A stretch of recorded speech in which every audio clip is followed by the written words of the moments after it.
जिन लोगों को आवास नहीं मिला है उनकी तो समस्या है ही, क्योंकि उनके पास आवास नहीं है, रहने के लिए नहीं है, इसलिए उनकी समस्या है। लेकिन जिन लोगों को आवास दिया जा चुका है उनके सामने भी समस्याएं हैं। अब आप सोचेंगे कि उनके सामने क्या समस्या हो सकती है। उनके सामने बहुत सारी समस्याएं हैं।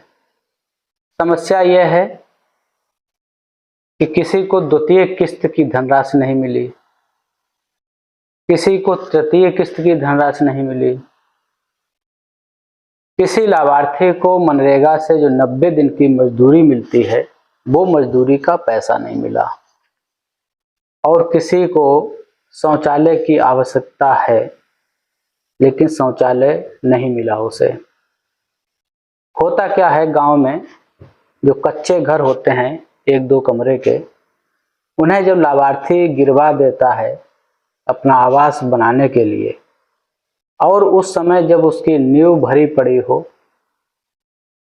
कुछ हिस्सा बन गया हो और उसे द्वितीय किस्त ना मिल पाए, तब उसके सामने क्या समस्या गुजरेगी। आंधी है, पानी है, खराब मौसम है, इससे वो लोग बहुत परेशान हो जाते हैं। अब एक चीज आप समझिए कि द्वितीय किस्त क्यों नहीं मिल पाती है।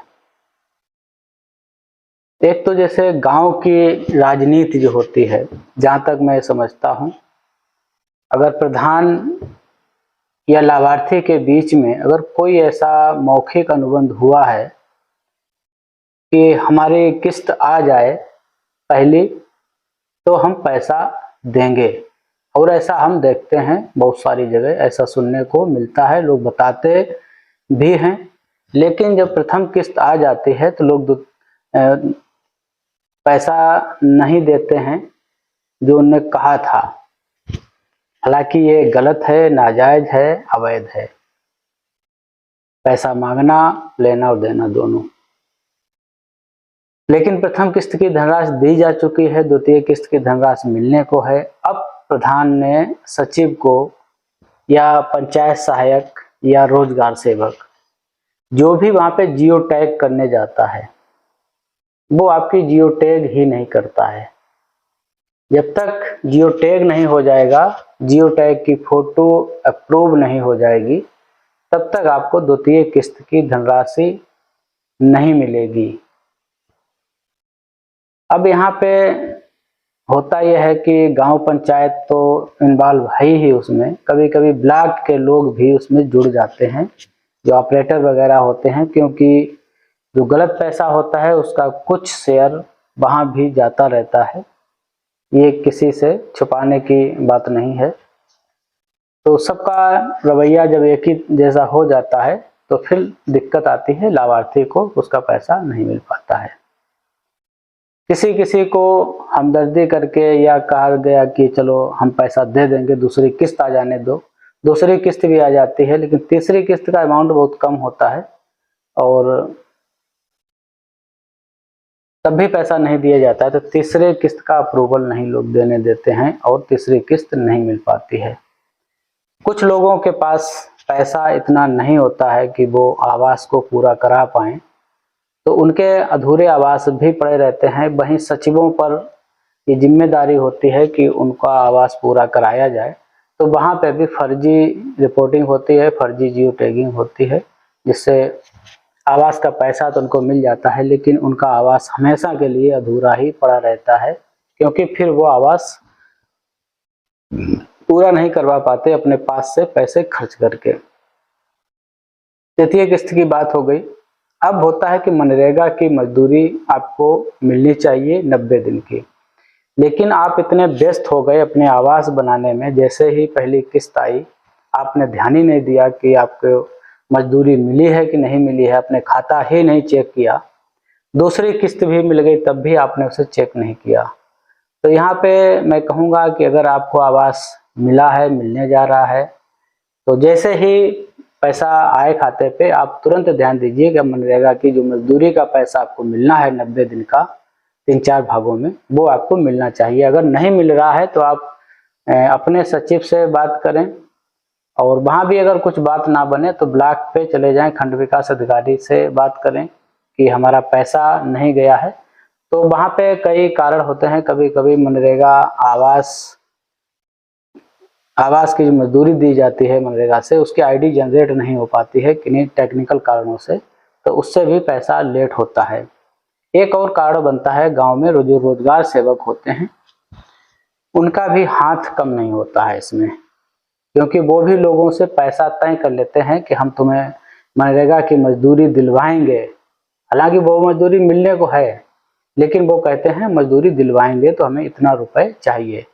जो लोग दे देते हैं उनका पैसा आ जाता है, जो नहीं देते हैं उनका पैसा नहीं आता है। एक ये समस्या हो गई, ये लोकल की कई समस्याएं हैं। द्वितीय किस्त की एक और समस्या है गांव की राजनीति से हटकर। जैसे जो भी आवास का पैसा मिलता है उसमें केंद्र सरकार का जो अंश होता है वो 60% होता है और राज्य सरकार का जो अंश होता है वो 40% होता है। मान लीजिए केंद्र सरकार ने अपना अंश दे दिया और राज्य सरकार के पास पैसा नहीं था और उसने सेकेंड मतलब प्रथम किस्त जारी कर दी और उसके पास इतना पैसा नहीं है कि वो सेकेंड किस्त के साथ अपनी धनराशि को मिला के पैसा दे सके, तो ऐसी परिस्थितियों में भी सेकेंड किस्त नहीं मिल पाती है। जहाँ पर बजट नहीं होता है राज्य सरकारों के पास, या जिलों पे भी कभी कभी कुछ समस्याएं आती हैं तो उसकी वजह से भी नहीं मिल पाता है। एक और चीज है शौचालय, व्यक्तिगत शौचालय, क्योंकि बगैर शौचालय के आवास अनकम्प्लीट माना जाता है, अपूर्ण माना जाता है। सरकार का ये अपना मानना है कि जब तक शौचालय नहीं बनेगा तब तक आवास कंप्लीट नहीं है। तो लाभार्थी को अगर उसके पास पहले से शौचालय नहीं है तो उसे हर हाल में शौचालय दिया जाए।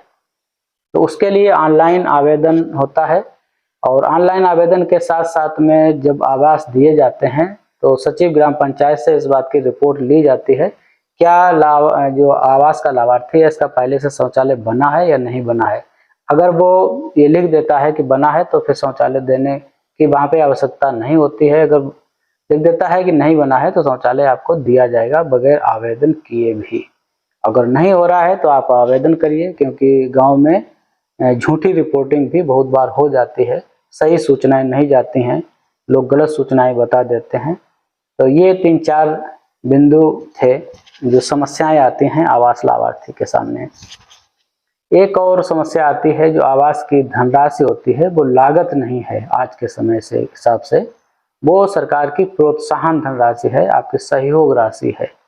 आप मकान का जो नक्शा होता है 20 वर्ग मीटर से ज़्यादा आप ना बनाएं, 250 स्क्वायर फीट से 250 स्क्वायर फीट, जिसमें आपका बाथरूम और छोटी रसोई भी शामिल है इस एरिया में, तो भूल करके भी इसे बड़ा ना बनाएं और मिस्त्रियों की सलाह कम लें। क्योंकि हम देखते हैं गांव में लोग जो सड़क होती है, सड़क से कभी कभी 1-1 मीटर 1.5 मीटर ऊंचा अपना मकान बना लेते हैं।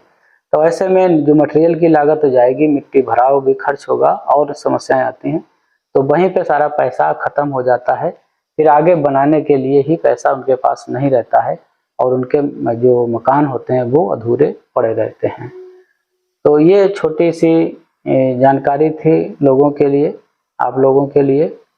जब भी किस्तें अटकें तो अपने सीधे अधिकारी से बात करें, पैसा ना मिला हो मजदूरी का तब भी अधिकारी से बात करें, क्योंकि बहुत सारा झोल झाल है चलता रहता है, जिसके वजह से बहुत सारी दिक्कतें लाभार्थियों को आती हैं।